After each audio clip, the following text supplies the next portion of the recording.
He's got two. Yeah, he's got many opportunities. He's got at least 2 counts. He's looking for a pin. Kollin Moore, a freshman for Ohio State, wins the Big Ten Wrestling Championship.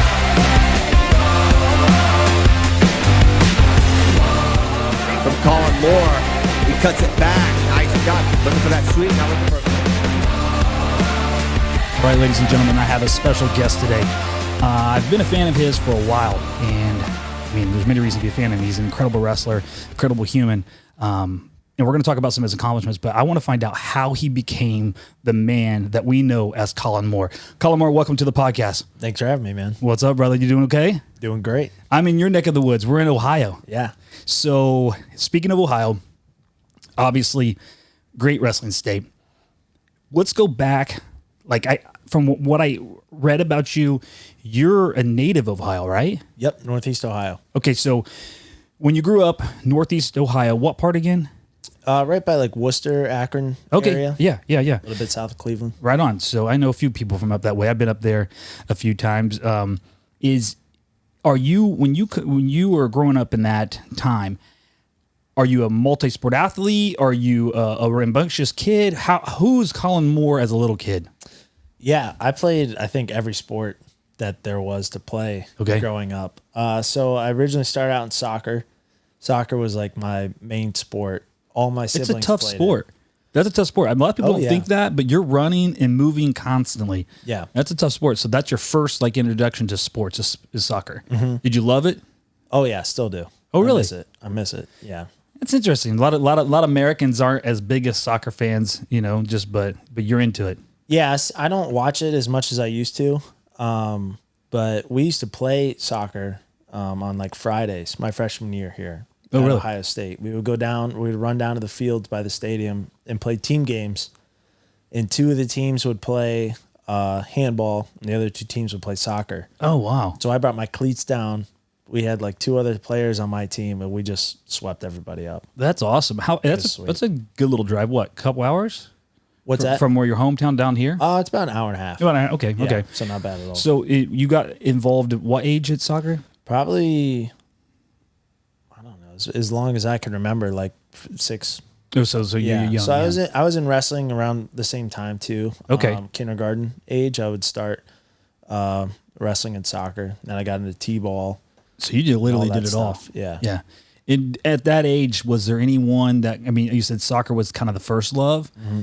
What got you into wrestling? Did you have a lot of energy? Were you a tough kid? What's that like? Yeah, I was definitely the crazy one of the family. Especially having an older brother. I was always just trying to compete with him. So was he in sports as well? Yeah, he wrestled and he played soccer in college. So he's good. Yeah, he was really good. Yeah. And he was always better than me at wrestling growing up. Really? So he would just beat the crap out of me. So I was always the crazy, frustrated little brother who would just get beat up on by my brother and his friends. Yeah. And my dad was a really good wrestler. So he was a state champion for St. Peter Chanel. Oh, okay. The same high school as Coach Jaggers. Yep.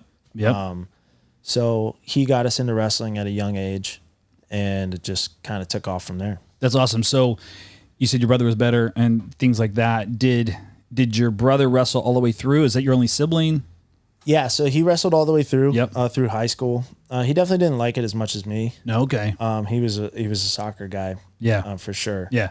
And then I have an older sister who's our oldest, Caitlin, and then my brother Kurt, and me, and then my little sister Chloe. Oh, it's just 4 of you. Yeah. So the oldest sister, did she do any sports? She was a really good gymnast. Oh wow! So she was a level 10 gymnast growing up. Dang, that's real good. Yeah. Is she doing well? A lot of the gymnasts, their bodies and stuff get kind of beat up a little bit. So that's what around her sophomore year in high school, she had stress fractures in her back. Oh yeah. So they said you got to stop. Yeah. So she decided, hey, I'll try track. Took second at state 3 times. Wow. In the 100 and 200, and went to college for track at Ashland. So she's a beast. Stud athlete. Yeah. And how about little sis? She played soccer at Kent. Okay. So Dang. she was a really good soccer player. So the Moore family, you guys are strong. You guys come out. You do. We were athletes. Yeah, that's awesome. So you get into, dad was a wrestler. Are you guys competitive at home? What's home like for you? It's definitely way different now than when we were growing up. Okay. But Okay. Yeah, growing up, everything was competition. Yeah. And I was like the like I said, the crazy one in the family who did not like to lose in competitions. Okay. So board games, outside games, everything we were doing, I was like, I really want to win. And so, yeah, it was just everything was a competition. We were always outside. A lot of us, we all played soccer besides my older sister. So we were always either playing soccer or doing something or training for something. So that was a big thing for our family. That was kind of how we spent a lot of our time together. Oh, yeah. Which is good because it's constructive and you're putting energy towards something that's giving you something back. Because how old are you again? If you don't mind me asking? 25. 25. So you had the distractions of some of this news, with the games and stuff like that, and even social and things like that. But when you're focused on something that's giving you something back, it's so much more rewarding. It seems like kids today sometimes miss that. Because they have so many distractions, Yeah, definitely. And I think it's really good to just kind of be without distractions for a long time and kind of building that space into your day so you can be creative. I think that was really good for us as a kid. If we were inside on a nice day, my mom would find out about it and she would kick us out of the house. Yes. I tell people that all the time. I was like, obviously I'm quite a bit older than you, but when I grew up, if I was caught inside, I was in trouble. Yeah. I got kicked out of the house and then, kicked outside. Yeah. And then I got in trouble if I came home before the streetlights were on. And we didn't have cell phones, stuff like that. But my parents were always just like, you need to be outside. And if I was inside before the streetlights were on, I was in some type of, not like real trouble, but like, what are you doing? It's nice out, go outside. Yeah. I really just hope we can kind of return to some of that somewhat, Yeah. And I think I grew up in a very fortunate situation too, where I lived like way back in the woods. Oh man, that's nice. So when we went outside, we had like, I don't know, X amount of acres to just go back into the woods and find stuff to do. That's cool. My one of my best friends lived like a half mile down the road, and he had 4-wheelers, side by sides, a big pond. Oh man. So we go down there and just mess around and make videos and stuff. And you had like the ultimate childhood then, huh? Yeah, it was sweet. That's awesome. So is dad the root of the competitiveness? Is mom competitive? What's the story there? My mom played sports growing up. She was a gymnast too. But I would say my dad probably is the root of the competitive. Did he end up wrestling in college or he just? Yeah, he wrestled for like a year at Michigan State. Oh, right. Okay. I don't think school was ever really his deal. Yeah. So he's a build it with your hands kind of guy. Right. So it's actually incredible all the stuff that he knows. Like if I need anything on my car fixed, anything like electric wiring around the house, he can build anything, fix anything. Just a jack of all trades. So he's a master at all that stuff, but college isn't for everybody. Oh yeah. So it's like whatever. Yeah. I mean, honestly, we're seeing such a drastic change just in like kids seeking education or going into the trades or, those type of things. We need the trades more than ever now. Yeah. There was such a time whenever like they made it feel like you could not be successful without a degree, but I think that's come and gone, for the most part. I mean, there's certain jobs you have to have a degree in. And plus if you're, doing a sport, why not get the education, you know? But no, I'm a lot like your dad. I enjoy learning, but I'm not really great at the structured educational system that says, hey, I'm studying XYZ, but you need to take 14 English classes. What's the point, Yeah. So that's cool. So you're growing up, you're involved in these sports. When do you ever make the change and go, I'm going to be the wrestler? Is that how it happens? Yeah. So my sophomore year, my brother was 2 years older than me. Mm-hmm. He graduated, went to college for soccer. And basically, our soccer coach at our high school, who was a really good coach, basically said, listen, I have this other job opportunity. It kind of felt like a lot of pressure at the time. He was like, if you want to get recruited for college, I'll stay until you graduate and help you get recruited for soccer. But if you want to wrestle, I'm going to take this other job. Wow. And so I don't blame him at all for saying this because it's like it was a really good opportunity for him. And I really respect him for even considering staying to help me out. But I think where I really liked soccer the most was just playing with my brother. And after he graduated from the team, I really just, it wasn't the same for me. And so that's when I really dove into wrestling. I started wrestling all year round for the first time. So sophomore year is the first time you start wrestling year round. Yeah. Wow. I never went to like summer tournaments or like wrestling camps or anything like that. Man. Now, were you successful? Were you a good wrestler up until this point? When did you find success on the mat? So I took like second at state in 6th grade and in 8th grade. My freshman year, I didn't qualify for state. Okay. I was like the state alternate. Well, out of my Ohio's a district. hammer state too. Yeah. I mean, Yeah. it's one of the best states there is when it comes to high school wrestling. Yeah. For sure. So you didn't qualify, but you're the alternate for your freshman year. Yeah. Sophomore year. Sophomore year, I took second. Oh, wow. So it was a big jump, and it was kind of like an eye opener. Like, hey, like maybe yeah. I'm pretty good. What changed? I mean, from freshman to sophomore, maturity, physical maturity, what? I definitely got a lot stronger. I went up 2 weight classes, So where did you start out as your freshman year? 138, 38. So you're up at 52? Or, 52. Yeah. Yeah. All right. And then, yeah, I just think, also, I think I was just getting beat up by my brother every day. It makes a big difference, man. Was he bigger than you? Yeah. So he was always like a weight class older than me. Yeah, but that's huge. The more I got to wrestle with him and I started to grow a little bit more physically closer to him. And so that helped, I think, just get me used to wrestling big, strong, tough high school kids. Oh, sure. And being like comfortable in a really hard environment. Yeah. Like in a match. Yeah. So he's a weight class up for you. Is he pretty solid as a high school wrestler? Yeah, he took 5th, and then my sophomore year, we were both in the semis, and I upset this returning state champ the match before him. So he walks out on the mat after me, has this kid he's beaten before, was winning by a couple points, I think, and then popped his rib out. Oh, that's a terrible injury too. Yeah, so he could like barely breathe. He had a medical forfeit, basically. Oh my gosh! To all the way to 6th place. Wow. So that would have been a really cool experience to be in the finals. Be in the finals with my brother. Wow. He would have had Ryan Harris, Yeah. who wrestled at Ohio State with me. Yeah. So that would have been really cool, but just wasn't in the cards. not how it goes. So, But I mean, knowing your story there, I mean, obviously, it always seems like, the tough kids come in pairs, right? Like on a team, you're going to find a 26 and a 32, or you're going to go somewhere close and they're partners. And that's really cool that it was your brother. Were you and your brother close? Like, are you guys, we're still really close. Yeah, you guys real okay. That's cool. I followed him around everywhere.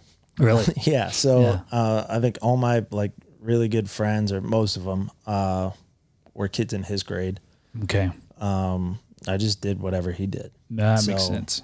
I tried to play on all the same teams he did, and I was hanging around with his friends and wrestling with the older kids. So, and a lot in junior high too, I would go to the high school wrestling practices. So I was wrestling high school kids in 7th and 8th grade. That makes a huge difference too. But he was always so much bigger than me that I never got to wrestle him until probably after my freshman year. All right. At least competitively. Right. I was going to ask, did it ever get competitive between the two of you? Did you? It got very competitive. Yeah, I can say you probably had to be split up a few times. Yeah, my dad kicked me out of the room one day. Was your coach? Your dad was your coach? Yeah. Oh, okay. Yeah. Cool. But he kicked you out of the room because you were just going a little too hard. Yeah. You were still crazy, Kollin, from being 6. Yeah, I was losing a lot, and I was like, just lost my cool, and kicked me out of the room. So. Yeah. Kurt was always the very calm, stoic, like older brother. That's cool though, because had the roles been swapped, that could have been really catastrophic for you. Oh yeah. You know, just maybe break your will, type of thing, So that's cool that you had that for sure. Yeah. Yeah. So sophomore year, 2nd place. What's your junior and senior year look like? I took 2nd my junior year. All right. But one, I think, important thing was that summer I went down to Jordan's camp. So so this is when you start wrestling off season stuff. Yeah. Are you should go to Jordan's camp. That's the kind of the change for you in your style. Yeah, because honestly, growing up, St. Paris Graham these were like mythical Yeah, figures right, yeah. to me. Like you'd see them at the state tournament and you'd be like, those are Graham kids. Oh. Hey, they're walking by like those are Graham kids. Yeah, Like, yeah, they are, man. they're really good. They were Yeah. national champs all the time. And so I finally got to be in that environment and like find out like what real wrestling training was. Well, if you don't mind me stopping you there, can you give me a peek behind the veil in high school wrestling? Why are they so successful? What did you find that helped elevate you behind the curtain, so to speak? I think they have a very good system. Like Coach Jordan has every move like planned out. Like he's got all the steps to it mapped out. All right. And they just get reps in like all the time. Okay, so it's his system. They know what they're going to do and how they're going to do it, and they just rep it. Yeah. They have high school practice right after class ends, and then they go home, eat dinner, and then they come back again They do to 2 drill. Yeah. Wow. So that's where they get all those extra just reps in. And they're just very good at what they do. Yeah. They pull on the head, they get the inside tie, they shoot a sweep single. You know what's coming. That's the other thing. A lot of times these kids that are really good, or like you said, like the mythical kid that comes from that school, it's not a special move. No. It's not, it's what they do, but they're so efficient and like surgical about it that it's like, just go ahead and try to stop it. You know? So that's what I tell my kids now. I run a little club up in right like 30 minutes from here. Oh, But okay. I tell them all the time, like there's no special moves in wrestling. Right. Like Jordan Burroughs doesn't have like a special trick move that he kills everybody with. It's a double leg and a really good single. Yep. And he just does it very well. Yes. Like, so there's no special move out there that you guys need to learn. You just need to learn how to do these 2-3 moves Right. better than everyone else. Yeah. So that was something, and just the intensity was like, Because the room's full Crazy. of hammers. yeah, you sleep on the mats, you go live 2 hours every day. Like the last session's always live the whole time. And so I went down there, and then they invited me back to counsel. So I was a counselor at the camp after that. And so I would go down there and help work. And that was cool because I just got to be around it even more. And I got closer to like the leaders of the camp. Jesse Lang was still working there as a coach. And Bo had, I don't know if Bo graduated when I first got there. He must have just graduated. But him and a couple other Ohio State guys would come back every now and then. And me and Marinelli would go at it. Oh, really? All the time. Yeah. Okay. So you guys have deep There was roots. some fun battles. Yeah.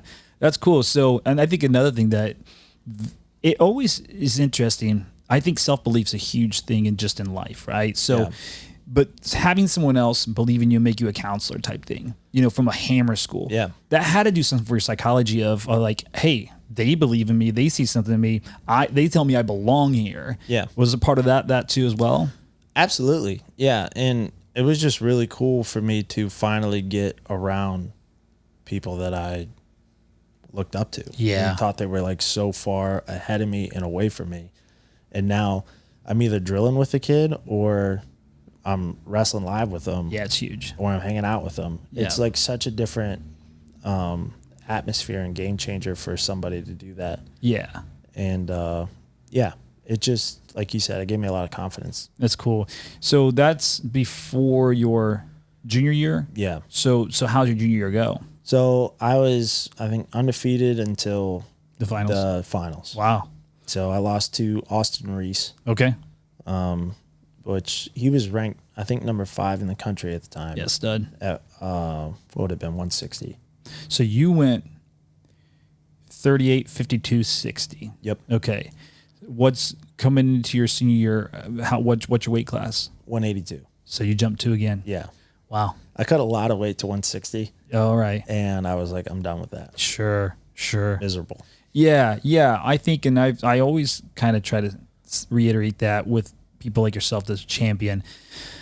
But it seems like a lot of kids get in that mindset, you got to cut. But for me, I did the same thing. I cut all this weight, but I ended up becoming a better weight cutter than I did wrestler because I was concerned more about weight than I was wrestling. Yeah. And I was depleted, wasn't as strong, those types of things. Is that kind of your feeling as well? Yeah, it was just like it's just a weight on your shoulders like all year. Yeah. Just trying to make weight, trying to make weight, trying to make weight. Yep. And it's tough in high school too because you eat lunch with everybody. I know. You almost had Everyone's to alienate staring at you, yourself. and they're Yeah. like, hey, like, do you want some of my lunch? I'm like, guys, I appreciate what you're doing, Yeah. but stop offering me food. Yeah, exactly. I know. I had like, crazy enough. I had like a home ec class through that time, and we're cooking cakes and all this stuff, and I'm just That's like, rough. really, come on, you know. Yeah. So senior year, you're 182. What's your year look like for you? So same thing. I worked like maybe 7 weeks out of the summer. Okay. At Jordan's camp. So I was down there the whole time. Wow. And then I also found this guy.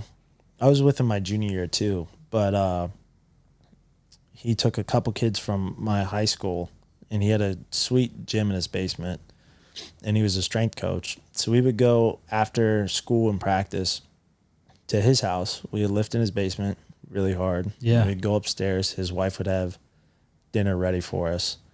That's cool. So it was just like a really good setup to just get really strong. Yeah. So I got really strong up at 82. And then, going into my senior year, that was probably the first time I wrestled at Super 32 Okay. as well. Yep. So I took second there. Dang. Lost to Zahid. Really? Yeah. That's hilarious. So Zahid's beaten like everybody Yeah. I've ever talked to. So He has beat a lot of people. I'm another name on the list. But and then I was getting recruited too at the time, which was a unique experience. Yeah. Everyone who goes through that. For sure. How's the senior year go for you? Undefeated state champ. Yeah. So All the way through. yeah, it was a pretty easy year. Yeah. Yeah. Well, and I'm wondering, you're starting your high school career at 38. You ended at 82. Are you a dynamic wrestler as a high school? Because I mean, being a lighter weight and ended up in a heavier weight, are you moving more, doing more than most of them in the weight class? Oh yeah, that was one of my things that probably helped me the most was just how much I shot for a big guy and how much I moved for a big guy. I still kind of kept that. I still try to keep that kind of just shot count high. Yeah. There's wrestling's fun like that. That's to right. me. Agreed. I think wrestling's a lot more fun than just hitting people in the head. Yeah. And sometimes it seems like people in wrestling, they're not quite wrestlers and they're not quite UFC fighters. They're like in the between. They just club. You know, it's like, no, if you want to be a wrestler, let's see. And Jordan said it too. He's like, we have to make the sport more interesting if we want more eyeballs on it. We have to put up points. We got to do big moves. We got to not wrestle scared, you know. And I can't agree more. I mean, that's what we got to do. Yeah, for sure. And I think wrestling gets into this like grind mindset, especially up at the heavyweights, where it's like you got to go out and break that guy. Yeah. It's like, well, there's different ways to break somebody. If someone's Absolutely. really good at hand fighting, you're not going to break them by clubbing him in the head over and over again. Yeah. You know, so I think the shots and the movements was really the place where I got like creative with wrestling. And it was really just me on Flow Wrestling being like, oh, that shot was really cool. So you studied. So I would just go try it. And then, you know, everyone puts their own spin on everything they do. Yeah. So, and you just develop from there. That's good. So you kind of briefly touched on it. We know you end up at Ohio State, but what's the recruitment process look like for you? It was kind of crazy. Was it? I was probably number 5 kid in the country going into my senior year after Super 32. At Right. least. But I wasn't very well known. I think that was the first time outside of like maybe a Virginia Beach duels I'd wrestled out of Ohio. Right, because you said you didn't do a whole lot. Yeah. Yeah. So I was getting recruited to a lot of like smaller D1 schools like Kent State, Ohio, Edinburgh. And then I went to, what was it? It was like a junior team national camp, All right. world team camp. It was at Ohio State. Okay. So I knew Jaggers pretty well. My dad coached Jay growing up, so I had a relationship with him a little bit. And so he invites me to this world team camp. I go straight from Jordan's camp on Thursday, drive to Columbus, and go work out. And I forget who I wrestled that was on the junior world team, but I did like pretty good against him. I did really good against him. Yeah. And wrestled with some of the Ohio State guys. And then next thing I know, Coach Ryan's like at my house. So it's like, it was kind of crazy. Like I went and wrestled, and Coach Ryan's like, I want to come visit you. And then they didn't offer me much money at all. But especially after my official visit there, I was like, this is the place. This is the place I got to go. Yeah. It was like the next Jordan's camp for me. Gotcha. It was, again, like all these guys that you watch on TV or you see at nationals, Big Tens. Yeah. And I'm in the room jogging around next to them. I was like, I got to be here. That's wild. So I canceled like 2 visits after that. I wanted to commit on the visit. My dad said no. Yeah. And then I think like a week later, I was in study hall. I was like, this is dumb. I don't want to go on this other visit. Yeah. So I texted my dad, called Jay, and that was that. That's cool. So you get to Ohio State, you go in the room, you, like you said, you see these people that you've looked up to. Obviously, so who are the hammers on the team when you get there? I'm trying to think of A lot of people. There's a lot. There was a roster of people. Yeah. Our RTC was booming at that time too. Yeah. So it was Mark Martin, Yeah. Kyle Snyder, Nick Tavanello. I thought you were in that class, like where they were already peaking, and you got Yeah. So who else was there? Kenny Quartz, Miles. Yep. Was in my freshman class with me. Okay. And then all the backups were just tough guys to wrestle. Just everybody. It's just not fun. Yeah. And then Keith Gavin was there for like a little bit that summer before. Tervel was still training. JD Bergman was still training. So it was not a fun first couple months for me. It was rough. That's what I got to ask, because I ask everybody this. I want to know that experience, because I don't think, regardless we go to school, there's a change. There's a level change. But when you get into these, D1, Big Ten, just in general, these rooms, it's different than anything, right? Yeah. So what's your experience like? Are you just getting dogged? Like, what's going on? Yeah, I was getting beat up. I don't think I got a takedown for a while. Yeah, in there. That seems consistent. I mean, literally, some of the best people I talked to, JB said, he's like, I didn't think I had it. Yeah, I was like sitting in my dorm room going, crying, missing home, going, I think I'm done.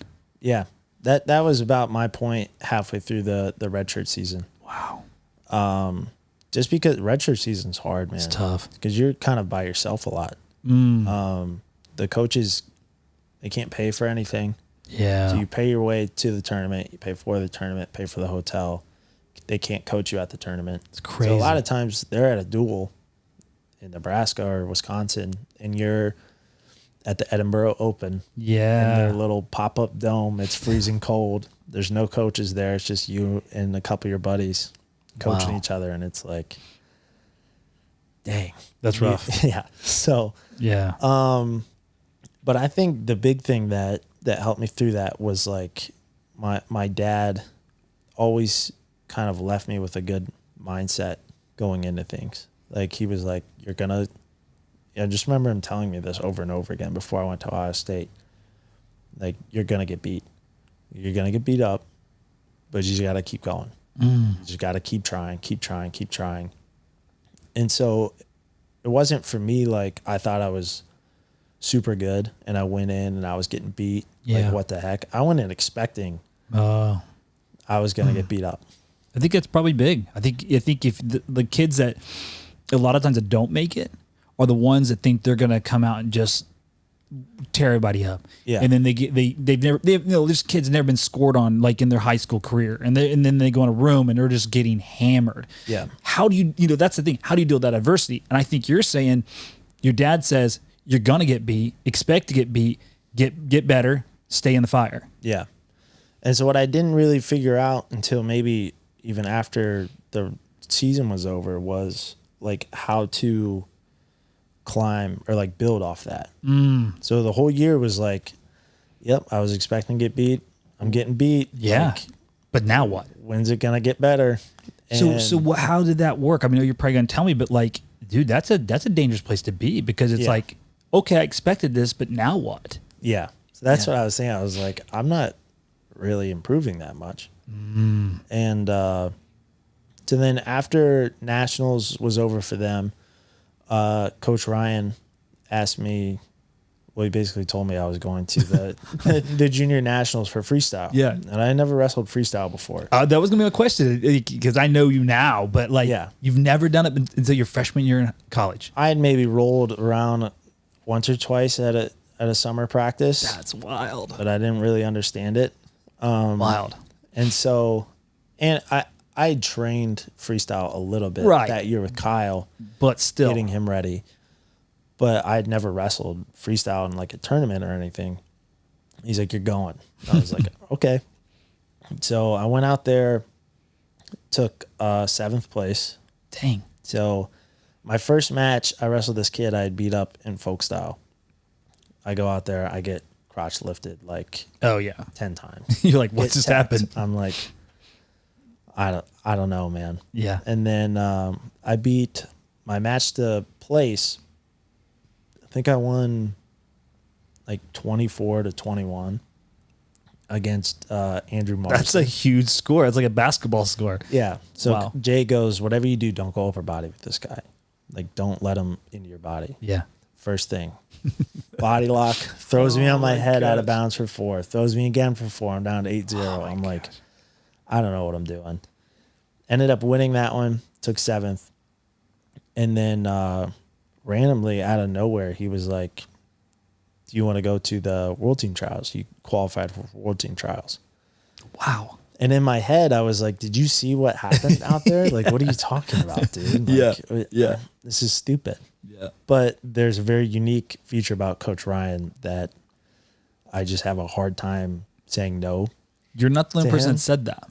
There's He's a lot of people very- say it. He's very persuasive. Intimidating. Intimidating, yes. I was like, I wanted to, it's something about like, at least him, or I'm sure everybody's head coach, you want your head coach to like, I don't know, be close to you. Yeah.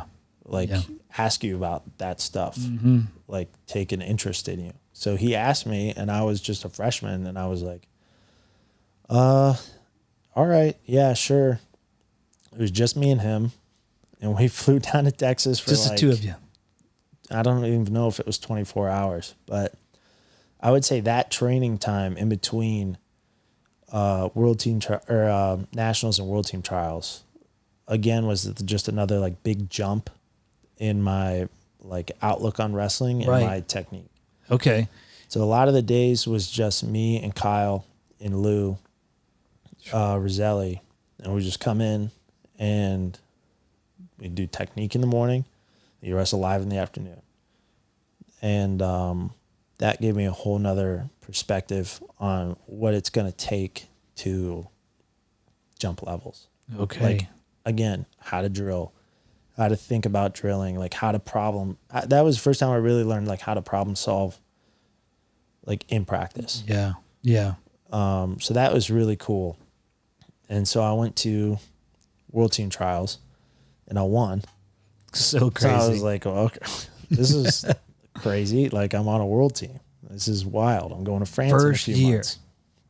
Yeah. So That's wild. It was awesome though. I beat, I think 2 guys, maybe I had lost 2 at junior nationals. And then that summer I got to go to the Olympic Training Center and train with the world team, the senior team. And then I got to go to World Cup out in LA with those guys and train and just get in that environment. Yeah.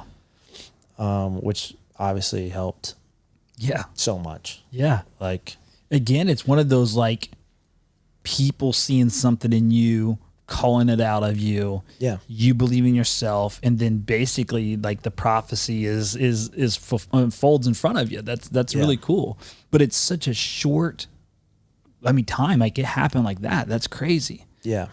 So did you level up that, like truly level up that quick? Just like the knowledge, the reps, and the belief has changed everything. Yeah, I think so. I think wrestling just got so much more like automated for me. Where before I was like, a little lackadaisical, like mentally. Yeah. And then I just had to think about a lot of stuff when I was wrestling. Okay. And so again, I just had so many like reps and like an understanding of positions that I was struggling in Right. better than I did even a month ago or 2 months ago. That now when I was out on the mat, it was like, oh, crackdown, I know what to do here. Yeah. Like it's instantaneously. I didn't have to stop and like think about it or like panic. That's a huge point. I think, again, this podcast is called Fighting for Success because we are talking about success on the mat, but I believe that is a principle that if applied anywhere, it reaps so much benefit in your life. If you are willing to put in the time, get the reps, that it becomes automated. It becomes that place where I know what this is like. I've been here. Yeah. And you can just continue through the process. I think you level up in any area of life. Do you feel the same way? Oh yeah. Yeah. I forget what book I was just reading. Maybe like, I think it's called Divine Direction. Okay. But basically, he was saying if you like pre-decide things in your life, like you automate a lot of decisions that you make every day. Yeah. It frees up so much more time for other stuff. That makes a lot of sense. Right? It's just less thinking for you. Yeah. And so that's kind of the same thing in wrestling. Like if you just drill it, and now it's automated. Now in the match, that split second where you don't have to think about something saves you a takedown. Yeah. That makes a lot of something sense. like that. Yeah. So that helped me a lot. Did you find that principle, you think, early in college? Is that part of the thing? I mean, obviously maybe you didn't know that's what it was, but Yeah. the principle started to work for you. Yeah, I don't think I had it like specifically in my head. But I started figuring out like if you just do what the successful people do, Right. like it's such a big game changer. Yeah. Yeah. Like before I would like, when I got there, I would look at someone like Kyle or Travell and be like, man, those guys are really good. Like they're coming in the morning. That's really cool. That's right. And then I started coming in the morning with Yes. him and I started wrestling with him. And No, if he did that's this, so I would good. do that. So, and that was a big thing. It's like, you don't have to figure it out on your own. Right. There's so many examples around you that at first if you don't know what to do, there's examples all over the place. Yeah, that makes a ton of sense. And again, I had to apply this back to the real world and the outside of the mat. But I think it's such a crazy concept that most of us base our life off of. Again, I had a very similar upbringing as you, loving parents, very involved in my life, getting to these things. But my parents were, when they had me, they were young. They were still trying to figure things out. Life was hard for them. They were doing all this stuff. But a lot of who I am as a person is based off of them, and they were just learning, So as a human, we base a lot of who we are off of people that are struggling. Yeah. But there are models out there, the people that succeeded, that we could follow in these areas of our life. I mean, it's like if I want to take financial advice from someone, I want to make sure that they're doing well financially. Yeah. So it's same thing, right? Yeah. Exact same thing. Yeah. And it's incredible now. Like there's so many like podcasts out there Everywhere. like this and just successful people everywhere writing books or talking about stuff that it's like, there's no reason not to. It's on you to go seek out that information. Right. That's right. There's no reason not to. No, for sure. And like, sitting with you, sitting with Jordan, sitting with Travell, and sitting with these people. When I grew up, that didn't happen. We didn't have access to the minds of great people. Now you would see, Muhammad Ali, you'd see something, whatever on TV, but it wasn't in the form that it is now. Like we truly can kind of unpack and unfold things like you're doing. And reason why I started this whole thing is because I think it's like plug and play. I can take what Collin's doing and I can apply it directly to my life and get very similar outcomes. Yeah. Same with you. If you see something that you like at Kyle's doing, you can go, I want that. Johnny DeGiulia says he steals everything. Yeah, I know you probably know Johnny. He's but that's great. But he goes, I steal everything. I like that. I take that. I take this. I take that. I take that. Which why not? Yeah. It's good. It's good. Yeah. So going into your first varsity season as a redshirt freshman, coming off your redshirt year, what does it look like? You obviously had the success that you've had in the, this new freestyle thing you found, but how does it translate to you in your next year of college? One, it was a huge confidence builder for me. Just being around like the top guys in the country at the senior level and just feeling like you're kind of just part of that world now. Did they welcome you in pretty easily? Oh yeah. They were all just great dudes. That's great. They still are. Yeah. And so that was a big, confidence thing for me. And then my freshman year, I was maybe ranked like 15th or 16th, like, starting Okay. the year. And so there was like no pressure for me. I was like, Right. let's go out, let's scrap. Like I had nothing to lose. Right. So it was really cool. My first home duel was Jaden Cox. Yep. Yeah. Welcome to the fire. So, and I think I'm the only person to win match of the night, the Russ Ellickson Award that they give out every year after losing a match. Oh, wow. So I lost 6-4 That's a good match. to Jaden. I took him down twice, and like a standing ovation. I got the award. It was a really weird feeling because it's like I lost. Right, but I think that just mentality my freshman year of like I shot like crazy. yeah. I probably shot too much. And I wrestled really hard. I still had a lot to learn, technique wise and wrestling wise, but I wrestled really, really hard my freshman year.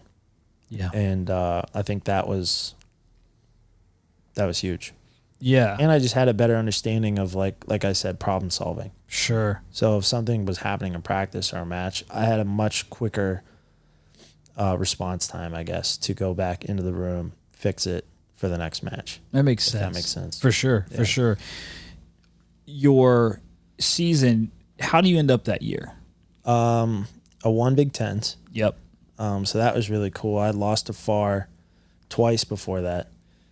He majored me at Vegas. I lost to him in the duel. And I beat him at Big Tens. That's huge. So I was like, this is sweet. Yeah.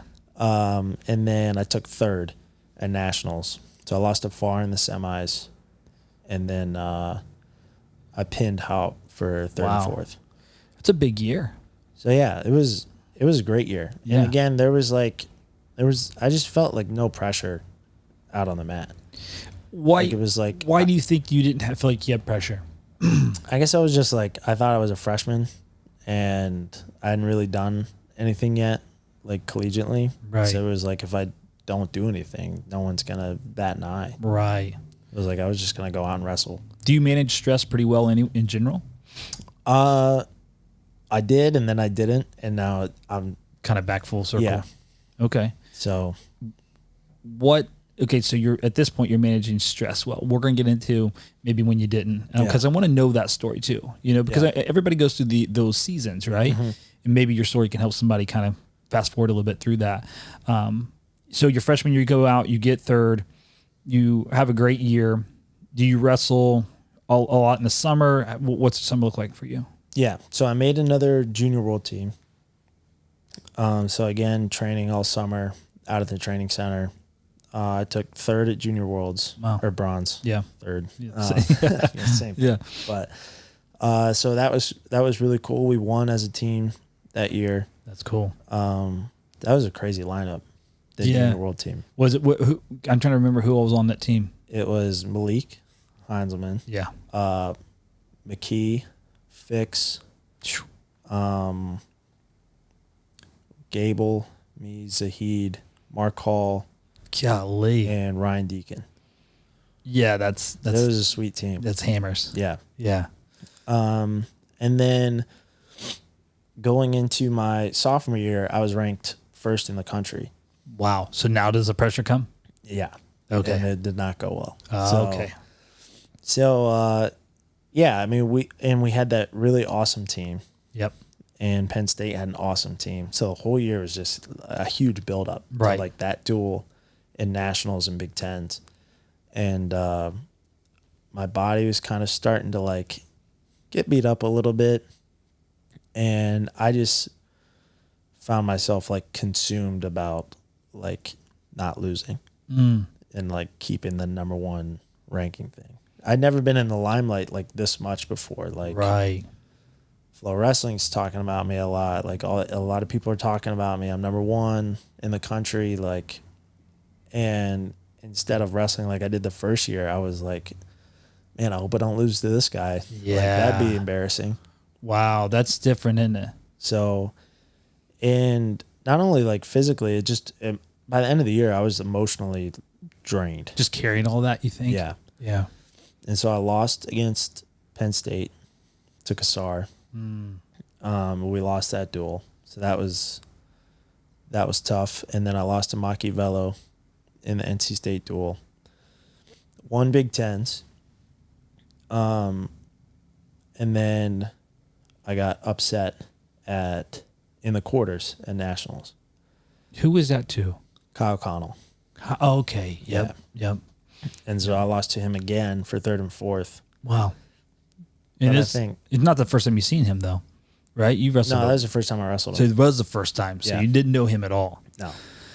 Okay. You think that played a role to it too? Just the unknown? Yeah. Yeah. Yeah. And I even though I won Big Tens that year, I just was not wrestling Right. very well Yeah. at all. Still kind of wrestling very like timid, kind of going back to some old like stupid mistakes mentally late in a match was just not there. Yeah. And it was tough. I mean, because we had that great team and Kyle and Bo and Nate were seniors and I was just like, man, I let these guys down bad. Gotcha.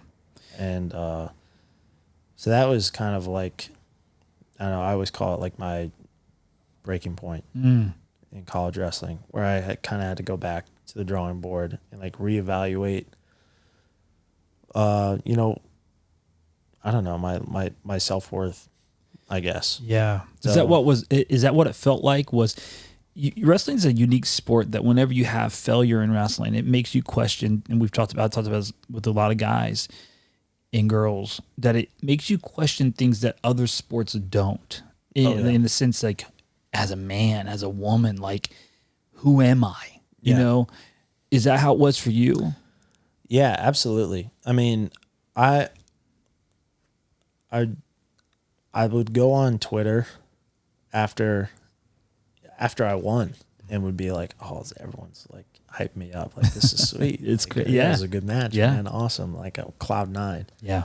after a loss. Don't go on Twitter. You're saying don't go on Twitter. Yeah. You heard it here. Do not go on Twitter after a loss. It is it's not the place to be. Yeah. And it's just like it was soul crushing for me. And so I had always been a Christian, but I think finding that success, my faith kind of took a back seat to it for a second. And I started to find all my meaning, in how I was doing in wrestling It's easy to do. and just what other people were saying about me.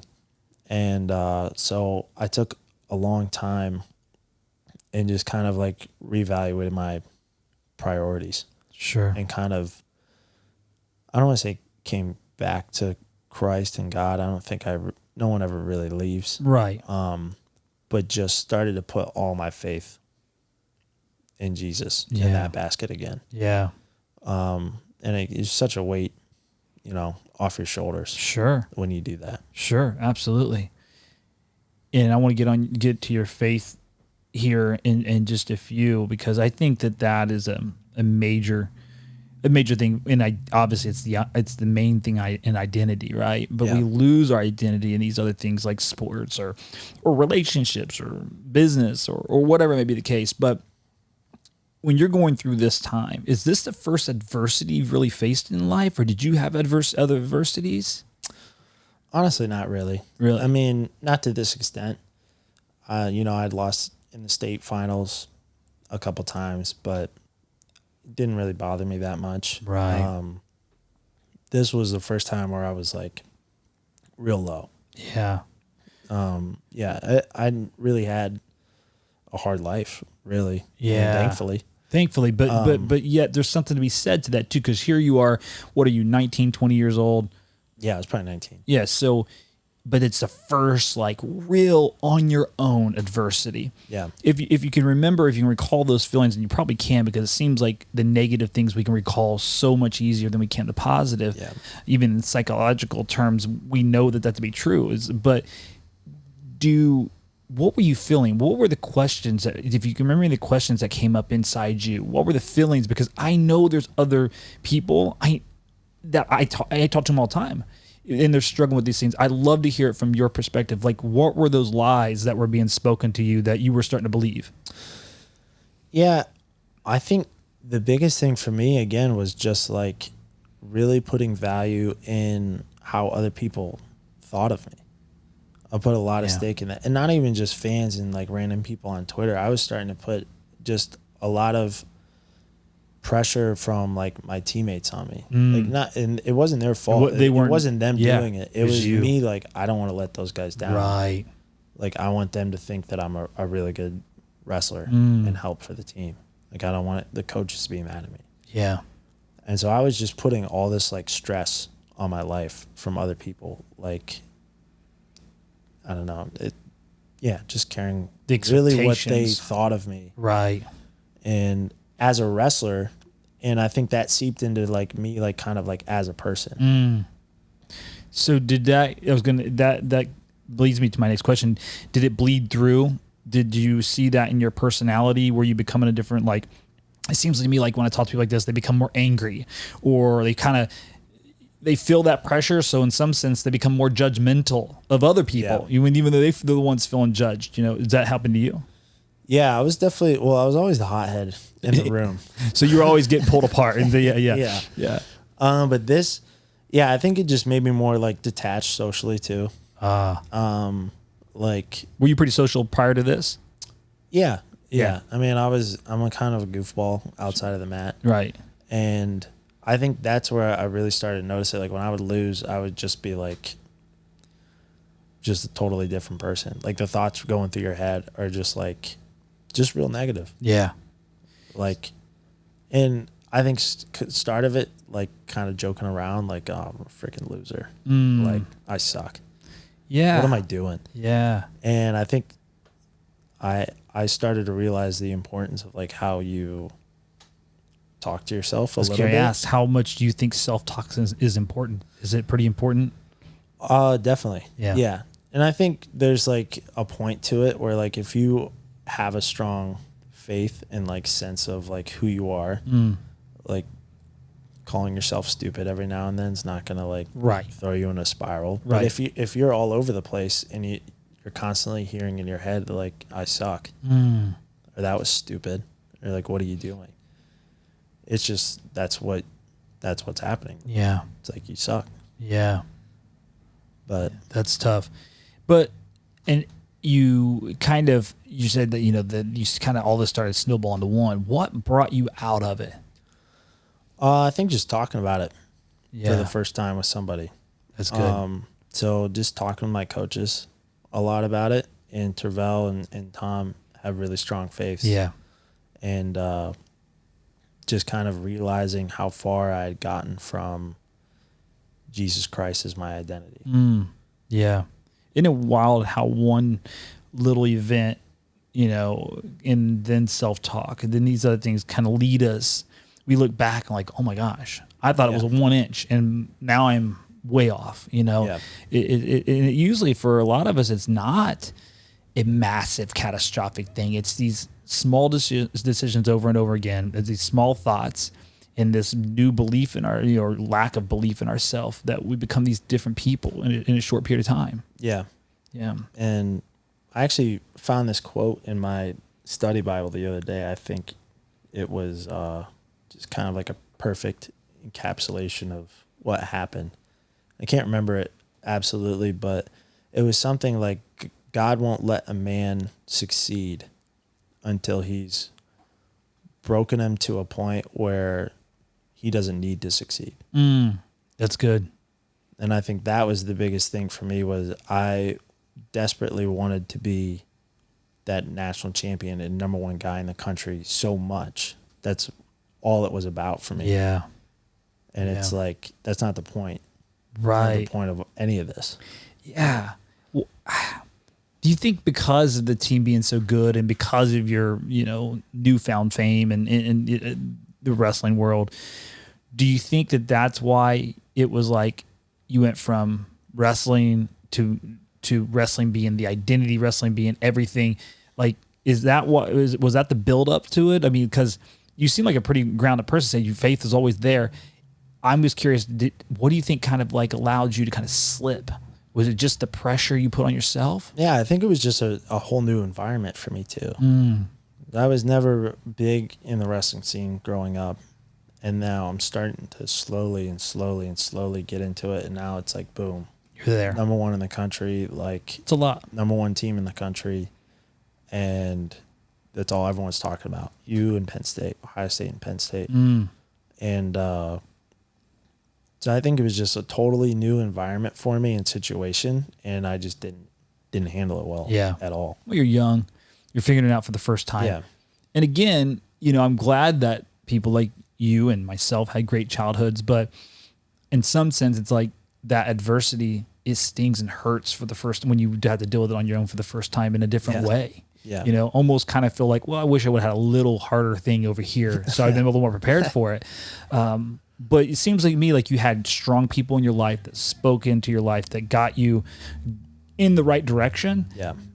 And then is that pretty much at that point you kind of rededicate, you kind of push yourself and you go into your sophomore year a different person? Yeah, totally. Yeah, so I made I wrestled at U23 trials. Oh, sorry, your junior year. Yeah, junior year. Junior year. So I won U23 trials. Okay. Actually beat Connell in the finals twice. Wow, interesting. So that was cool. Yeah. It was a little like, I guess, kind of closure. Sure. On that year for me. Sorry. Oh, you're fine. And then, that whole summer I was just like,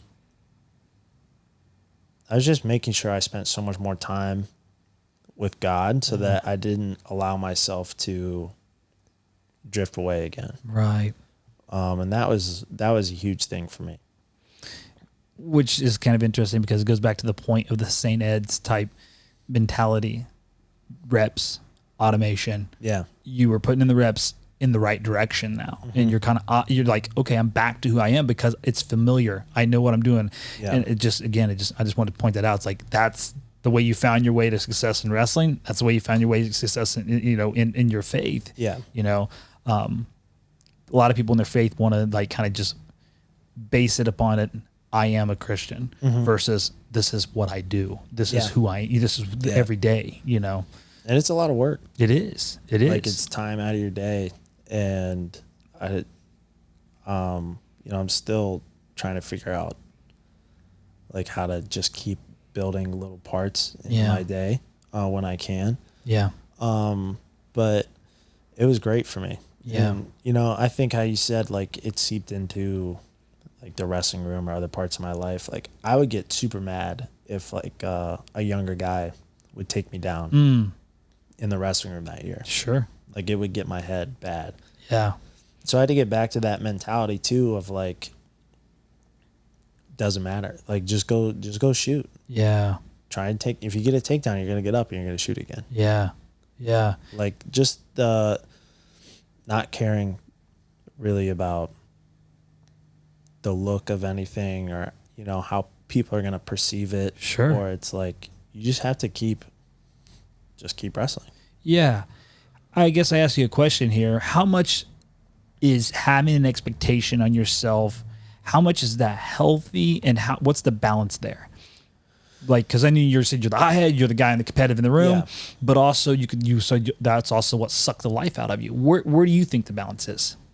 I think I switched my expectations from like results to like controllable stuff. And that was huge for me. So like I expect a certain effort out of myself. Okay. That's at good. practice. I expect a certain amount of shots out of my matches in practice. Like, I expect a certain attitude when I go out on the match. And I think expecting those things from yourself and not expecting, you always expect to win. Sure. But that's not the But focus. I don't think that should be the focus of your Gotcha. expectations. Like I flipped the switch from just win the match to, because I've won some matches where I didn't do the things that Yeah. made me feel good about wrestling. Yeah, you've won And some it's matches like, and you feel bad about them. Dang, Yeah. that was weird. Yeah. I Yep. won that one, but it didn't really feel good. That's a good point. It's a great point. And so that was my focus all junior year, was just those things. I like that, and I think that I want people to hear that. It's like the expectation's okay, but where the expectation is pointed is what's more important. Yeah. Don't be so focused on the outcome, but the process and who you're becoming, not what you're doing. Yeah. I've said that before. It's like it's more important to know who you're becoming in a circumstance than your job or whatever else. Like a lot of people go, I want to become such and such. Well, that's okay, but who are you becoming in the process is so much more valuable. Yeah. And that's what it sounds like. It's like that changed for you. Mm-hmm. You were becoming a champion. You weren't looking for a championship. Yeah. That's big. Yeah. I like that. I think I started to really learn or realize like how much like helping other people and like serving, I guess, in that aspect, just helps you grow. That's huge as well. Like Yeah. I always had those people in my life. Like I said, I would follow really good people around. And I think my junior year, I started to realize like now it's my turn. Okay. So you were able to give back Yeah. and start to sew in. And That's cool. I think once you set yourself up to be an example like that, it's a lot easier to hold yourself accountable Yeah. to those performance expectations. That makes sense. So like if you're telling the freshman guys this is how you do it, and then now I have to go to it because That's they're true. watching me. There's an And it's accountability there. like, For sure. so that helped a lot too. For sure. So your junior year, you placed second. Is that correct? Yeah. Yeah, you placed second. Yeah, I so lost a bow. Yeah, lost about. Yeah. So great year. Yeah. Do you come out you're feeling pretty good? Like, hey, like I am where I wanted to. I mean, obviously you want to win, but you're wrestling the way you want to wrestle. You're the person you want to be. You feel pretty good coming out. Yeah, I mean, every match besides that, I was good for me. I wrestled him at home and got cradled right away, pinned. I was like, but I never felt that like crippling sensation of like, dang, like run to Twitter, like see what people are saying, like I couldn't look at my coaches, like whatever. Like no, it was just like, dang, I shot, I got cradled, like. Yep. At least I shot. Yeah. Like, or whatever. Yep. And then to go back to what we were talking about earlier, I wrestled him at Big Tens. And I held it to a decision. But nothing I did in that match made me feel good Oh, wow. about my wrestling. Wow. Like, I wasn't shooting that much. I was trying to keep it close. I just didn't want to get pinned Wrestling again. not to lose. And it was like, yeah, the result was better, and I realized that right after the match was over, I was like, dang, that wasn't me. Yeah. Even my coaches were like, what was that? Yeah. And so I was like, I'd rather get pinned again than do that. Yeah.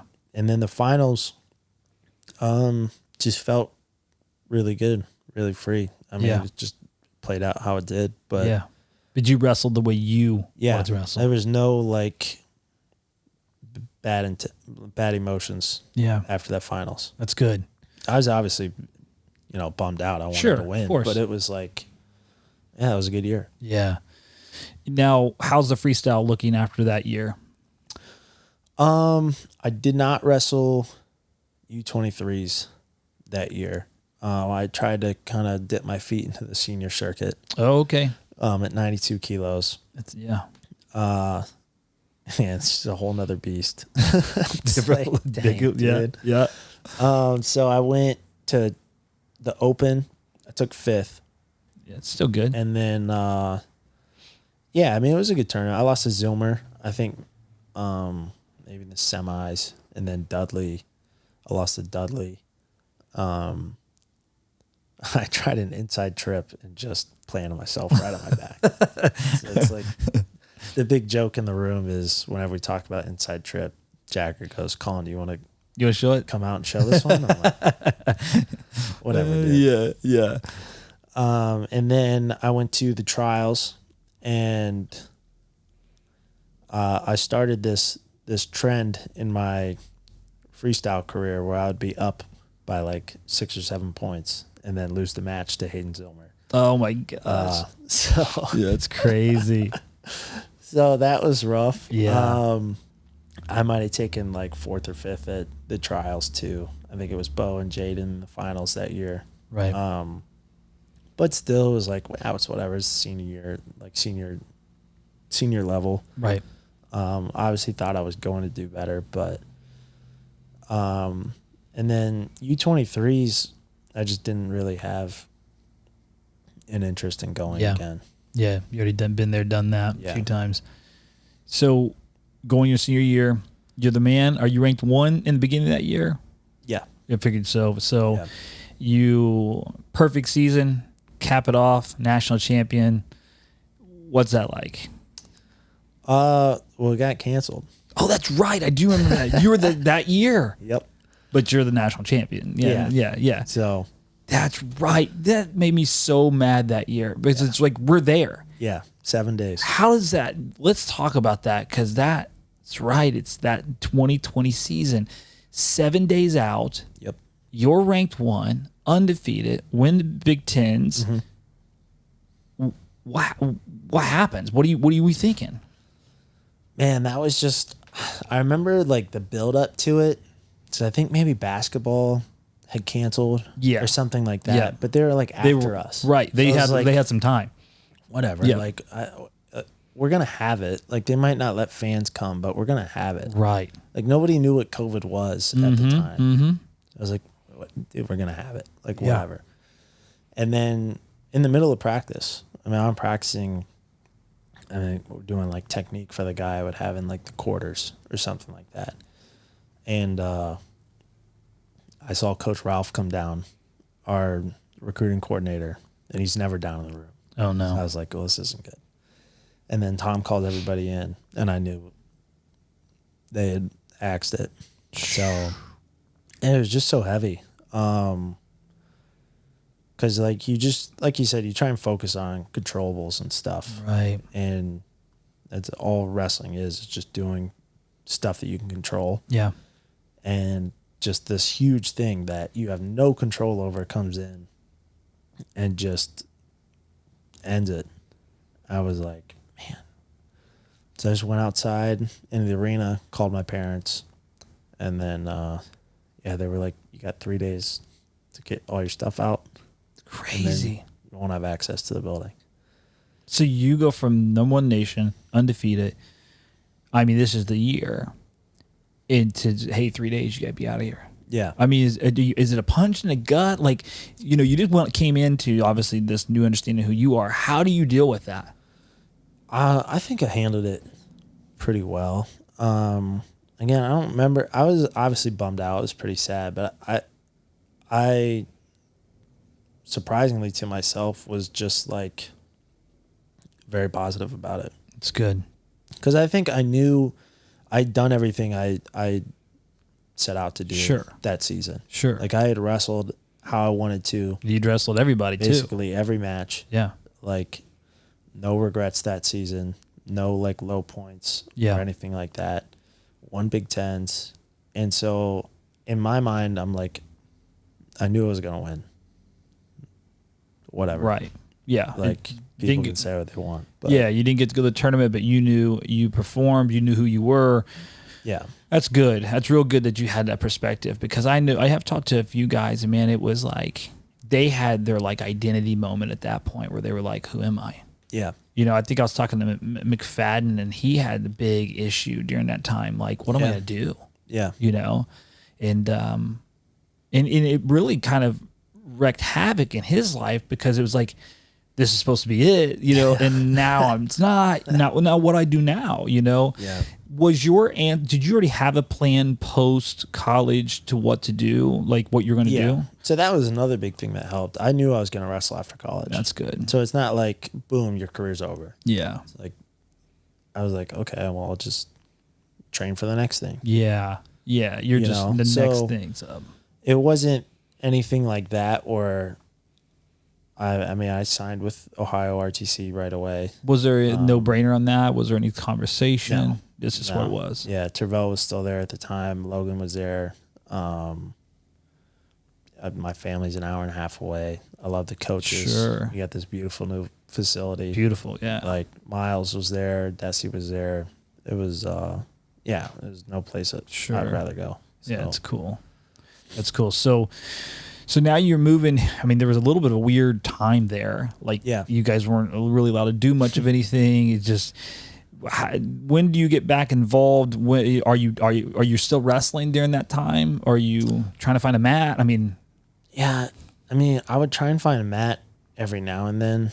It's a weird time. Somebody had like a mat in their basement. Right. They'd grab somebody and go once a week or something. But we kind of raided Jennings. Really? Before it shut down. So I went in, I grabbed a bunch of dumbbells and free weights and an exercise bike and Bulgarian bags and stuff. That's good. Yeah, I had that. And we had one of those like big coolers that you see at like graduation parties. That was our bench. Oh, wow. So I lived with Ethan Smith and Rocky. Okay. And Elijah Cleary and Luke Pletcher lived next door to us. Wow. So we just kind of wrote out a lifting plan, and we basically were just like pumping iron in the front yard. Just meatheaded. Yeah, that's cool. It was honestly a cool, I mean, not a cool time, but just an interesting time. I know what you're saying, like, yeah. It was just me and 5 of my teammates stuck at our apartment for like a month and a half, and we were just hanging out and lifting, and I think it was really nice. Sure. Just after a long, not season, but college career. Yeah. Just to be like, just chill out and lift and run and stuff and not have to worry about, because the Olympic trials would have been 2 or 3 weeks after NCAAs. Yeah. It was a time for a lot of people, again, I know there's a lot of people that had tragedies happen at times. So I'm not trying to play light of that, but I'm outside of that. There was some good that came from the idea of resetting. Yeah. Like just time off. Mm-hmm. I'm a go kind of person. And I like that. But there is a time when you have to kind of, we know in our faith that there's a time for rest. Mm-hmm. I don't know how to find that sometimes on my own. Yeah. But that was like forced. Yeah. Yeah, it was. Yes, it was good. Nice. It was good. Yes, for those that again didn't have the tragedies and stuff like that, it was nice to be able to have that time off. And really, you can't do anything. Yeah, if there was something to be done, I would have figured it out and found and tried to do it. Yeah, but you couldn't. Yeah, so you get to come back. You're at the RTC. Now it's getting to that post college. What's it look like? You're trying to make these teams. You're doing all this stuff. Give me a little bit of that. What's going on there? So it was crazy getting back into it. I started doing some random club and took over it. So I had a wrestling room now with like one mat, and it was like 40 minutes away. So I was coaching like a couple high school kids, a couple youth kids out of there. Yeah. And then we'd have RTC practice in there every now and then. Like, nice. The team would come out and wrestle there. And then we moved into the basement of a jiu-jitsu gym. All right. Over in Columbus. So we were wrestling in the basement of a jiu-jitsu gym all summer. I had to roll the mats out, rolling back up every practice. Mm-hmm. It was like 1,000 degrees down there. Yeah. But we did that, basically training all the way up to the U.S. Open that year, which was the first tournament back. Yeah. Maybe in like October. Yeah, great. And then I think right after that, we were allowed back into Jennings. Wow. But that was cool. I won that. Yeah. Which, again, was like, that was a huge, huge confidence boost for me again, because I'd beaten Zillmer for the first time. Yeah, that's big, isn't it? So that was sweet for me, because I'd been so close so many times before. I think the year before I was up literally, I think 8 or 9 points and lost. That's wild. It's like, wow. All right. So I finally beat the guy. Yeah. I love him. Yeah. I wanted to beat him. Of really course, bad. of course. And then Kyle got hurt on the opposite side, so I had Kyvan in the finals, and I wrestled him one time and it was close. And this time, I kind of widened the gap a little bit, and everything just felt good, and it was cool. You kind of got back to that like grimy training feel all summer, where you're just like roughing it in a basement somewhere, but you still see the progress. Right. Yeah. So that was really neat. That's cool. So you win that. That kind of solidifies you like your place. I mean, now, so that's 2020, right? Yeah. 20. So the last 3 years, you've been because you wrestled Kyle in Final X, right? Yeah. Last year. Yeah. I wrestled him at Olympic Trials. Olympic Trials. Yeah. Is that like kind of? I know. I mean, you obviously have to qualify for those. You're doing that. Is that the place now? You're trying to. You and Kyle are kind of the 1-2. Is that the deal? I mean, yeah. I mean, yeah. I just been number 2 at 97 for the last 2 years. because that's the wait. So 97, 3 years. Yeah. So 3 years. You don't wrestle. You've not wrestled 92 for a minute, right? Yeah, so I wrestled 92 at the trials right after the Olympics. Right after them. Okay. So when they had the special worlds. Yes. I yes. lost to Jaden in the finals of that. Okay. I was trying to remember how long ago that you actually wrestled that. Do you feel better at 92 or 97? I mean, obviously you can eat more at 97, but I would say 97, just because I felt a lot like quicker than a lot of the guys. Yeah. And that helped, but I always felt small. okay. And I had a lot of success at 97. And not much at 92. Every time I went down to 92. What? Well, the only time I went down to 92 was at the first time I went senior level. Gotcha. And that didn't go well. Right. So I was like, so it's in your head, like, dang, dude. Yeah. 97 is kind of the weight. right. And it's an Olympic weight. So That's what I say. It's Olympic weight. It's important to do well there. Yeah. But I think I came down to 92 a lot smarter this year. Yeah. And I feel just great down closer to my college weight. I was going to get into that. Is like, you've looked great at 92, and obviously just coming off of the big win in Croatia. Yeah. You seem to be comfortable, like wrestling really comfortable the way you've wrestled in the past, firing off, being the Kollin Moore that you are. Yeah. Is that how you feel on the mat? I mean, you just feel like you're back in your rhythm? Yeah, definitely. I think I'm just, again, continuing to like learn and just improve in other areas of my life too. So Right. before it was just like, oh, you got to cut down to 92 because we'll add some more cardio in and just maybe eat a little less. Yeah. And now, this year I met with, our nutritionist, USA Wrestling, Nuani. Shout out to Nuani. Yeah. She's awesome. Yeah. Met with her, put me on a plan, and it was like clockwork. Like 6 weeks out, I think I might have started 7 weeks out. But I mean, the week of, I was a couple pounds over, eating That's 3 meals awesome. a day, still just strong as I was before, and just a lot more comfortable in the descent down. Yeah. So Going into this Croatia ranking series, how did they seed that out? I mean, because obviously you've not wrestled there much. So did they seed it out based on what? So they don't seed any of At those all. tournaments. Just you jump, It's you're random in. draw. How did your draw, knowing that now, like going back through it, how did your draw kind of pan? Were you just a hammer? Because you did great, but like Yeah. I don't know the names of a lot of the people. Certain ones I do, others I don't. So it was it was interesting. My roommate over there was Jay Aiello, who I wrestled in the semis. Okay.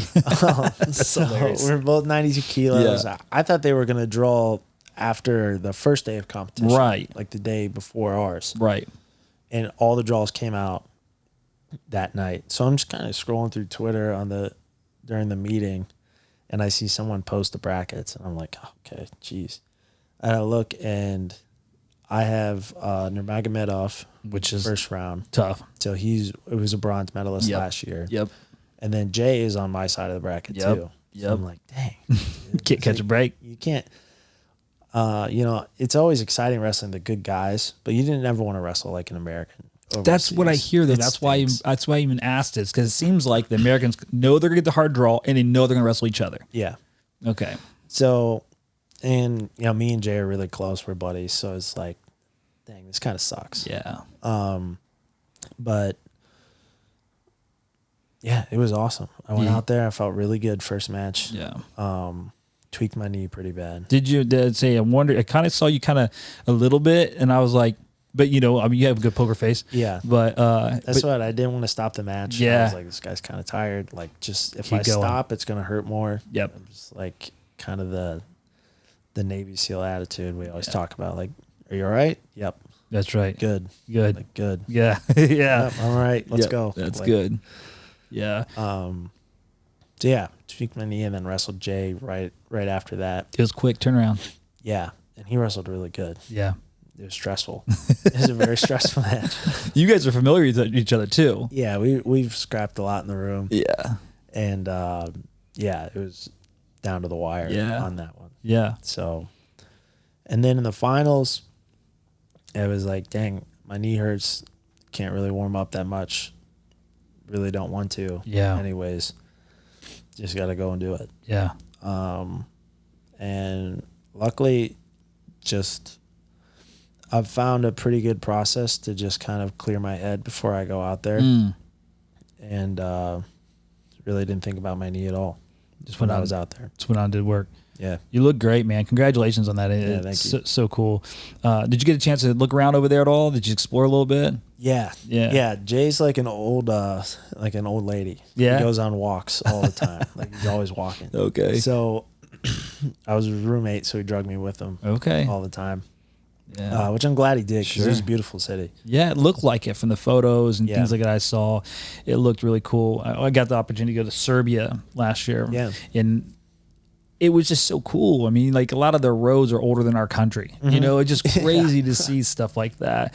But that's another cool thing about what you get to do is you get to travel all these incredible places. And in what's neat about wrestling as well is that it's a family, regardless. I mean, if you're hanging out with the Russians or hanging out with the Iranians, it's like you're part of the family, regardless of politics or whatever else. It's family. Yeah. And I think that's really neat, and that you guys got that bond and are able to do that. Do you enjoy those processes? Yeah, man, it's interesting just seeing people out from different places, how they operate. Different world, man. It's Like- like literally. Yeah. You know? Even at the meals, Yeah. just see what people do. Crazy. It's like some countries are really respectful, and some Yeah. countries will literally just right in front of you in line and just, they're like, oh, you weren't moving fast enough. Yeah. Like, I'm going to go get my food. Isn't it wild? Okay. Yeah. All right. It's really, and But- if you don't know that, you could get offended or, Yeah. but It's just how they do it. that's right. And it's cool seeing all the different teams like warm up. Like, Iran is a team warm up. Oh, Every practice, before every match, like, they're doing everything in unison. it's like high school. The front guy claps and they switch to the next thing. And it's like, it's really interesting. Like, That's we're not like that Yeah. at all. Yeah. When we get over there, it's like, which I really like. It's like, you guys are professionals. Take care of your business. You know what you need to do. Let us know if you need anything from us. Like, we'll be there watching. But if you need anything, let us know. We'll do it for you. Interesting. Other than that, it's on you. have fun. And that works for you, though. I love it. Yeah. Yeah. Yeah. Seems like most of the guys do. Yeah. Yeah. And girls. Like you are professionals. I mean, you're professional athletes, so Yeah. they shouldn't have to babysit us. You know. Well, that's cool. So what's next for you? I mean, is knee okay? Are you feeling? Yeah. You feeling good? What's the step for you? What's coming up? I'll be going to Egypt. Yeah. So you're doing the Egypt like one. 2 weeks. Nice. So, That's awesome. That's Yeah. cool. So I got some questions here. One, and we kind of went past your college stuff, but obviously growing up in this state, what was it like? Did you enjoy being a Buckeye wrestler? Being a Buckeye in general? Yeah. Yeah, dude. Yeah. Huge Ohio State fan growing up. My basement at my parents' house is like all Buckeyed out. We have That's cool.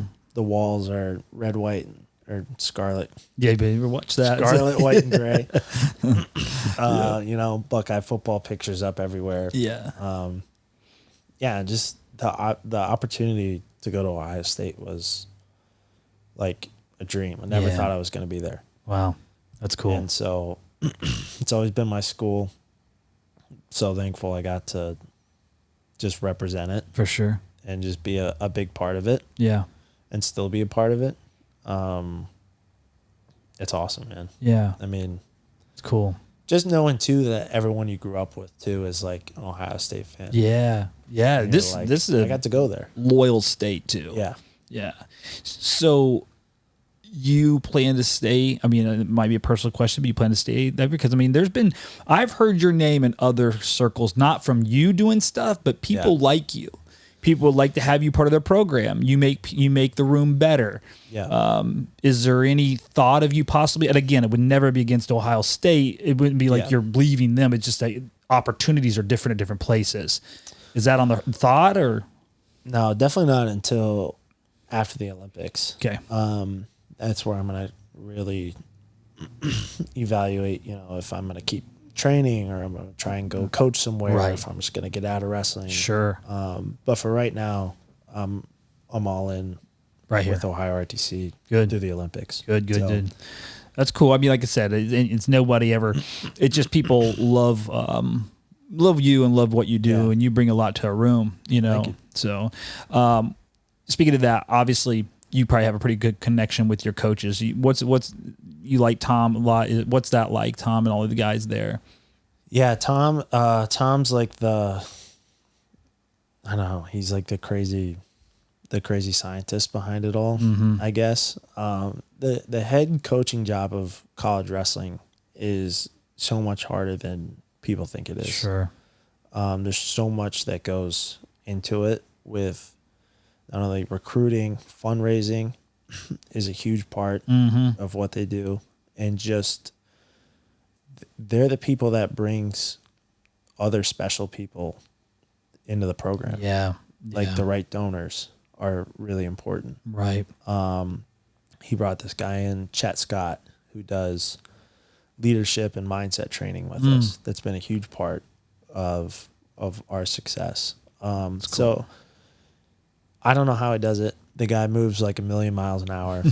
I really appreciate what he does. Yeah. And he's still just that intense guy who just asks a lot of you, but he will do anything you need. That's cool. Any time of day. That's really cool. Jay and Logan are, you know, my dudes. I've known Jay for a long time. And it's actually really cool. I'm coaching his kid. Well, that is neat. In my club. That's awesome. So my dad coached him. He coached me, and now I'm coaching his kid. That's awesome. Which is cool. But I get really nervous to show technique. Really? In front of Jay. Oh, yeah. I can see that. He's sitting on the wall at practice. I'm showing something. I'm kind of looking over at him like, how was that? Right? Yeah. Okay. That's awesome. Cool. And Logan was another one of those guys where it was like, I would see him at the state tournament. Like, that's Logan Stever. Right. And you watch him on TV. Yeah. And then now I'm in the room with him. And I'm like, and it's just been really cool to get closer and closer to Logan. Yeah, he's a stud. He's so freaking good. Yeah, so good. It's crazy. Yeah. How strong his little hands are. Yeah, he's a freak. And he's one of those people that a lot of people talk about him, even in this room, about one of the few people that chose to go out on top and to be like, this, I'm done, you know, and I'm going to do this part of my life now. A lot of guys don't do that. Yeah, which I think is the smart thing to do. Sure. It's because wrestling's so hard. It's like if you're not loving it and totally in it, it's just not the place to be. That's true. In my opinion. Very true.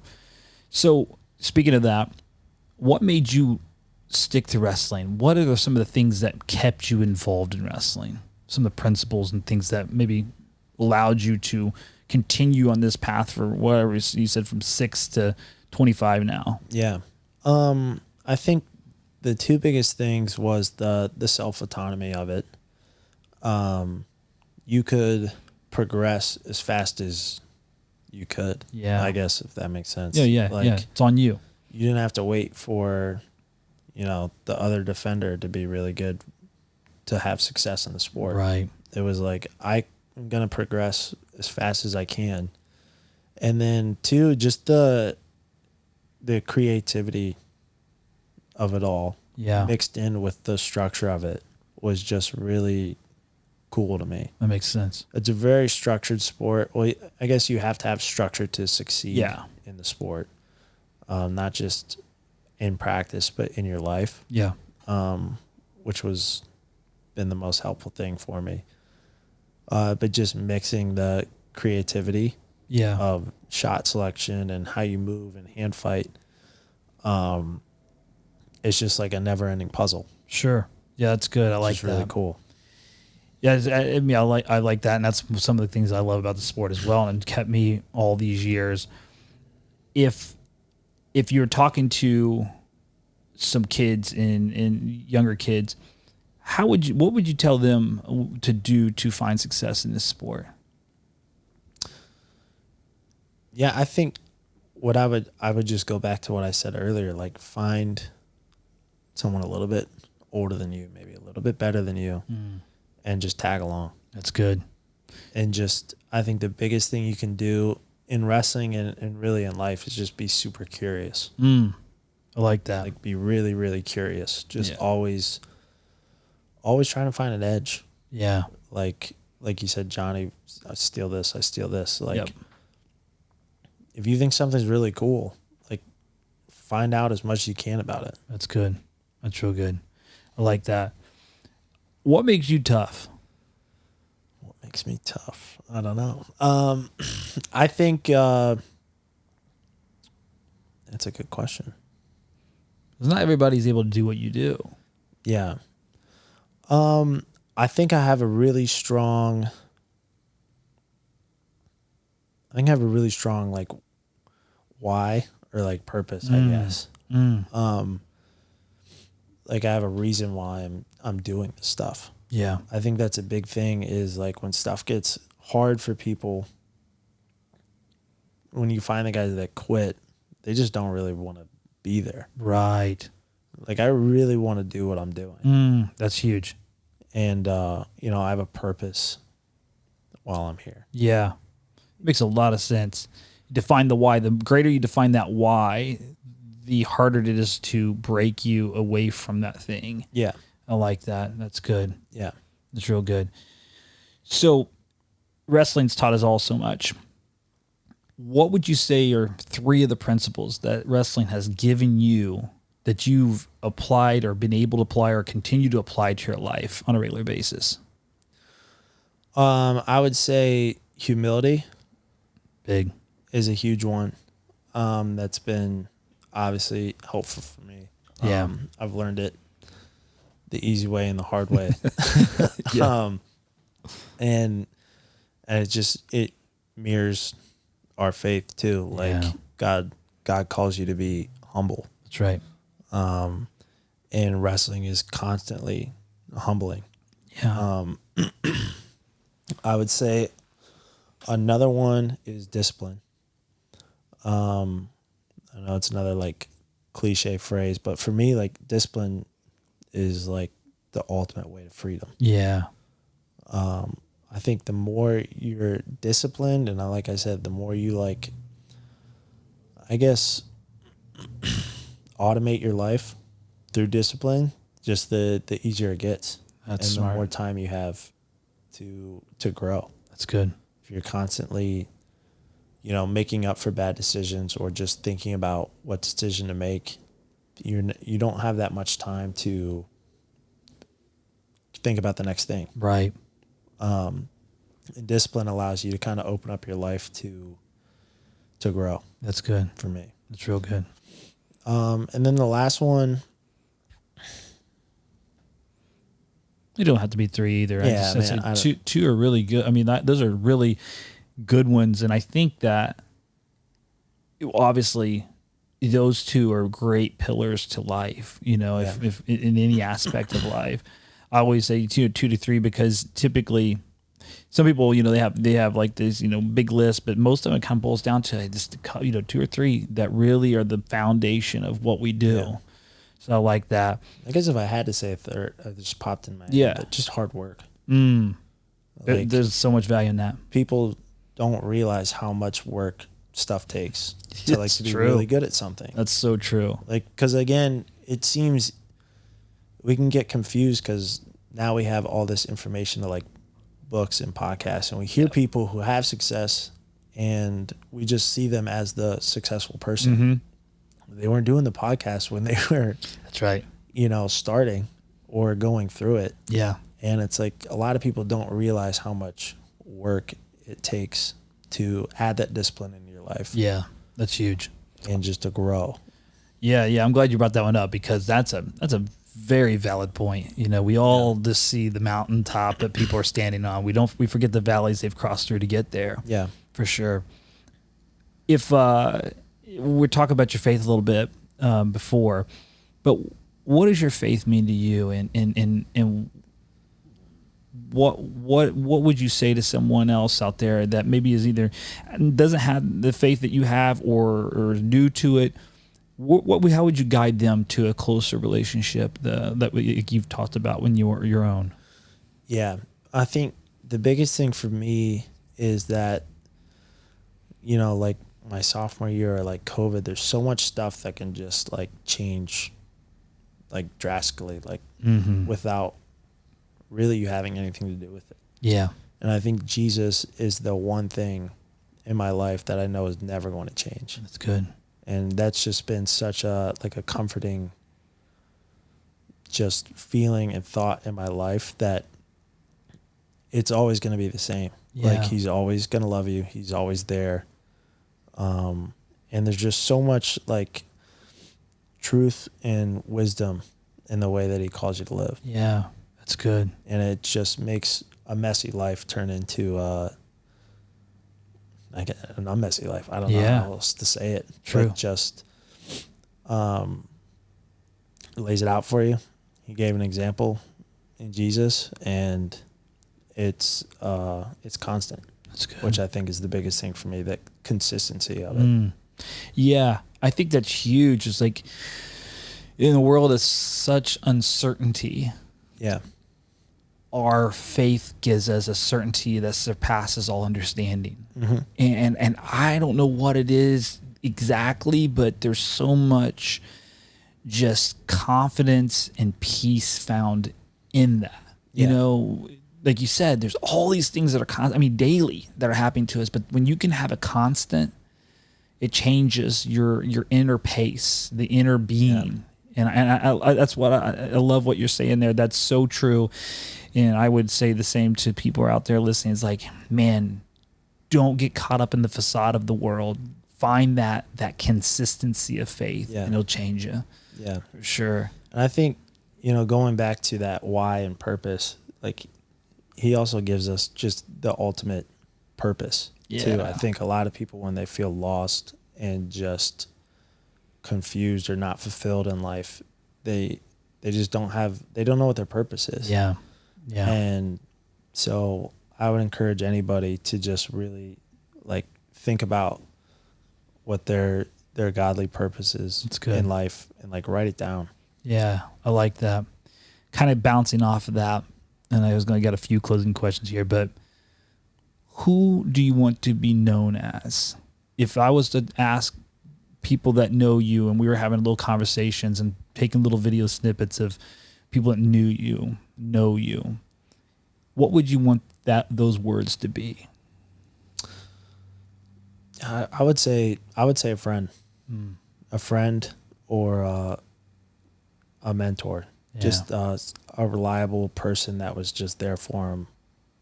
It's good, the whole time. Yeah, and it just was a constant, again, just reflection of who Jesus was. It's good. It's real good. I'm going to ask you a question, and it's relative just to you, because it's such a vast, broad question. but it's part of the title of my podcast here. But what is success to you? That's funny. I just actually had that question prompted to me Really? like yesterday. Oh, wow. And when I was like writing stuff down. I said success for me was looking back and not having any regrets of like things I could have done differently. So leaving no excuses like out on the table. Like, man, I really should have started going to bed earlier. Like I could have maybe done a little bit better at trials if I would have cleaned up my sleep or like cleaned up my diet or like cleaned up this area of my life. And I think no matter what or how my career turns out, I think if I can say that at the end of it, then that's success for me. Yeah. And I also said, like, I think looking back and seeing how many people I brought with me is going to be another huge measure of success. I like that. You know, because it's like, man, I could do it, but if I do it by myself and there's just no one to share it with, Yeah, that's then good. it's like, what's the point? Yeah, So I want to bring a lot of people with me. for sure. That's awesome. So, my last little thing here is, obviously, you know, you've told me all the things that you've gone through in life. You told me where you're at now, and you told me where you want to go. Tom Ryan himself says, calls a thing, he has a book called Chosen Suffering, and I'm sure you've heard it a million times. But where are you choosing to suffer to be the version of the man you want to be? Yeah. Man, I've been thinking about that a lot. Really just, I think, again, just diving into my faith and like really following how God calls you to live. It's good. And I think there's all sorts of chosen suffering, like maybe just, you know, not spending time with certain people that aren't aligned with where your goals are. That's right. And I think that's a lot harder than people think. Yeah, you're right. So stuff like that, just how I spend my time, being more intentional with that. Yeah. Because it's fun, you know, going out and doing stuff. Yeah. But so stuff like that and just giving up, I don't know, just giving up certain things that were easier before. Yeah, that's good. That's good. You know? Yeah. I like that. So I like to close the podcast. You know, I think I might have met you at the OTC. I might have said, what's up or something. Yeah. But everybody's busy out there, but I never really had a chance to sit down and talk to you. But when I put these together and we've kind of talked back and forth about our faith, but I pray about my guests and just kind of the direction that we want to go, because not everybody that's in this podcast shares our faith, and that's totally fine too. I want people of all different, backgrounds and journeys in life, but I always continue to pray over the people that I have on my show, because I like to be able to just get a feeling of what God is imparting to me about my guest, and maybe speak some life into them. So I kind of give an opportunity to I just speak over my guests of what I kind of got in my prayer. In my prayer, in my thoughts coming up to meeting you, I was, I tried to just be an open canvas and just let God kind of give me some, a picture, so to speak. And it was interesting. I got the feeling, and it came off of your last name. It was Moore. And what God just kept impressing upon me was there was more for you, that there's more of you. There's more facets of you than just the wrestler, that you are this jewel, this precious thing that when you look at it, you know how incredible it is, but any movement you see a different angle of it. In that you're this thing that yes, we've seen the wrestler and it shines and it's bright, but there is this slight movement and there's this incredible new thing, and that there's more of you. And in conjunction with that is that it's so funny you mentioned it because it just goes right along as confirmation that the type of friend you are has a massive part of your ministry. I saw you actually, interestingly, I don't even know if you do this or not, but I saw you like, it was almost like a hunting environment type thing. You were hanging out, but there was a depth that you had with these friends and these people. Yeah. In that it wasn't even about the hunt or whatever you guys were doing. It was about these people, they were able to root inside of you. There was a depth that was not consistent with normal friendships, and that your circle is like a knot that it might start off big, but more tension gets pulled, you get tighter and tighter and tighter, and those people that are with you grow with you. Yeah. And I just want to encourage you, man, that your ministry is about that depth. It's about allowing people to find that faith that you have through you and rooting that and being able to go so deep and being so honest with you that it is like I said, it's like that precious gem, and it's a ministry that only you can do. And I'm here for it, bro. I'm excited for it. I can't wait to see all that you do. I just, whenever God was kind of showing me that in my heart, I was like, I love this man as a wrestler, but I cannot wait to see all he does just in life. So I appreciate you, man. The world appreciates you. Thank you for being on the show. Thank you for sharing with us. And man, where can people find you? You know, like on social media, how can they get? Are you still doing camps? Are you wanting? Yeah. Okay, so how can people get behind what you're doing and have you out? How can they get a hold of you? Yeah. Well, first off, thanks for having me. Yeah, again. no problem, It's been bud. awesome. Yeah. It's been really cool. That's awesome. A lot of fun. Good. But yeah, I'm on Twitter and Instagram Okay. at more of Kollin. Okay. There you go. More of it. And it's Underscore. Kollin with a K. Yeah. Yeah. So more underscore Kollin. More of. There's enough. Yeah. More. And it's more of underscore Kollin.